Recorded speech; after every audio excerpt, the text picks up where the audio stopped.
Helo, shwmae na croeso i chi i rifin arall o'r bwletin ffermio.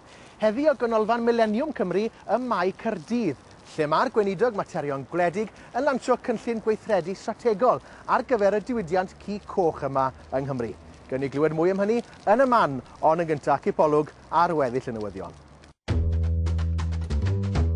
Mae cwmni llaeth Robert Wiseman wedi cyhoeddi cwymp o geiniog y litr ym mhrys y llaeth i'w cynhyrchwyr o heddi ymlaen, gan ddod â'r pris safonol newydd y cwmni i 24.2 ceiniog y litr.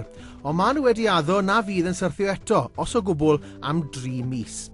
Mae cwmni Milklink hefyd wedi gostwng pris llaeth o geiniog y litr, gyda'i pris safonol nhw bellach yn 23.95 ceiniog y litr.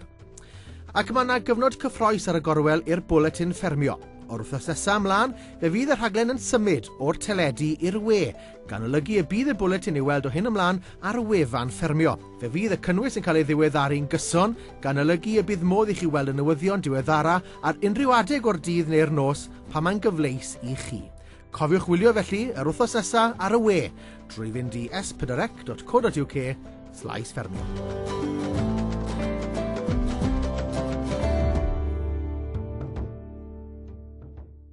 Yn gynharach yr wythnos hon, canolfan y Millennium ym Mae Caerdydd oedd lleoliad lansiad cynllun gweithredu strategol newydd. Cynllun a lanswyd yn swyddogol gan y gweinidog dros faterion gwledig Elin Jones ar ffurf dogfen swmpus, a'r bwriad diogelu a datblygu'r diwydiant ci coch Cymru i'r dyfodol.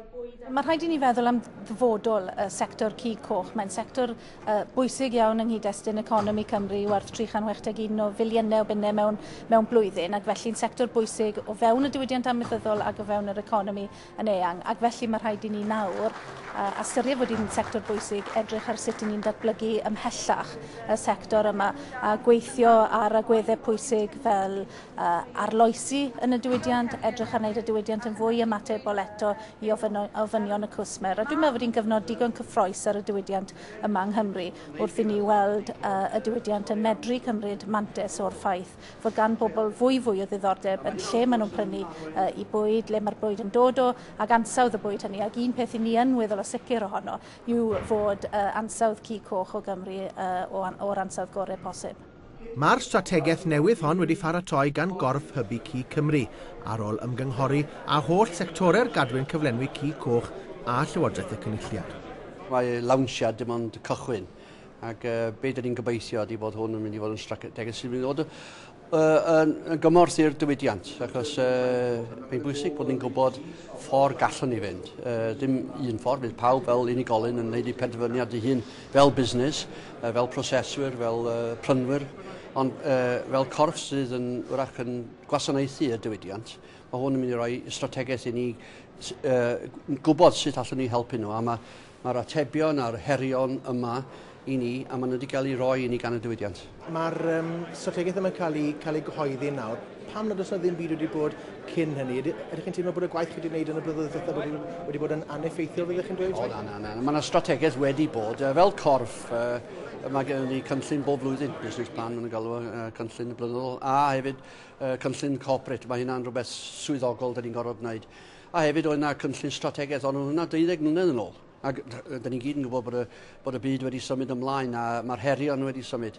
Mae'r ddau undeb amaethyddol wedi croesawu'r strategaeth newydd, ac a barn bendant ar yr hyn yr hoffen nhw weld yn digwydd yn ystod y blynyddoedd nesaf. O ran yr undeb, byddwn ni'n hoffi gweld 3 peth yn fwyaf. Byddwn ni'n hoffi gweld biwrocratiaeth, neu llai o biwrocratiaeth. Ni wedi gweld cynnyrch bif yn gwmpo rhyw 10% y flwyddyn yma. Sgewn ni wared biwrocratiaeth allan o'r system ychydig bach, wy'n siŵr fyddai'n rhoi hwb i gynyddu'r rhagor. Hefyd, byddwn ni'n hoffi gweld gwell leblo, fel bod wraig y tŷ neu cwsmer neu pwy bynnag sy'n prynu, yn gwybod y gwmws o ble mae'r cig wedi dod. Ni'n credu bod pethau riniwliog ar hyn o bryd.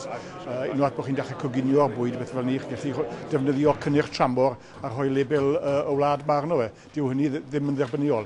Beth arall byddwn ni'n hoffi weld, wrth gwrs, ydy chydig bach o transparency yn y gadwyn, i sicrhau fod pawb yn cael beoliaeth deg allan o'r gadwyn, a bod y cyfan i gyd ddim yn cael dod nôl i'r archfarchnad. Dros y blynyddoedd ni fel diwydiant wedi bod yn tueddu i gynhyrchu a dim llawer o ofid neu o feddwl am beth oedd y gwraig y tŷ neu'r cwsmer yn ofyn amdano.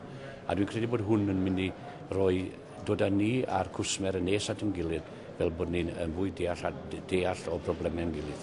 Ond gyda chyhoeddi dogfen swmpus ac uchelgeisiol fel hon, mae yna bwysau nawr yr hyn sy'n cael ei nodi yma gael ei weithredu yn ystod y blynyddoedd nesaf.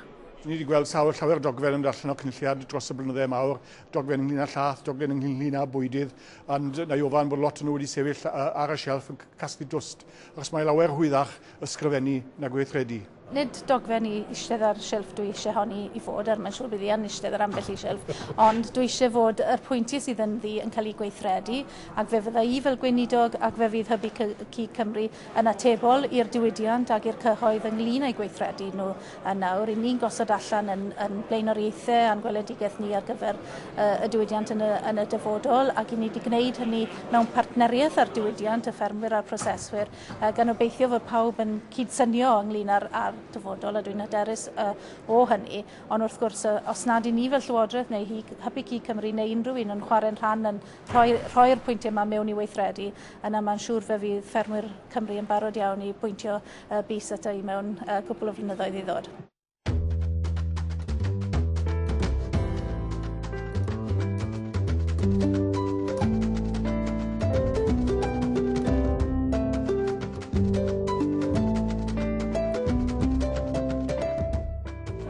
A dyna ni'r cyfan am heddi. Cofiwch wrthos nesaf ymlaen felly, bydd y bwletin yn newid platfform i'n gwefan ni, sef esbyrrec.co.uk/ffermio. A chofiwch hefyd, bydd rhaglen ffermio yn parhau bob nos llun am 5 munud yr 28 yma ar S4C. Tan tro nesaf felly, gan y tîm i gyd o Fai Caerdydd, hwyl fawr iawn i chi.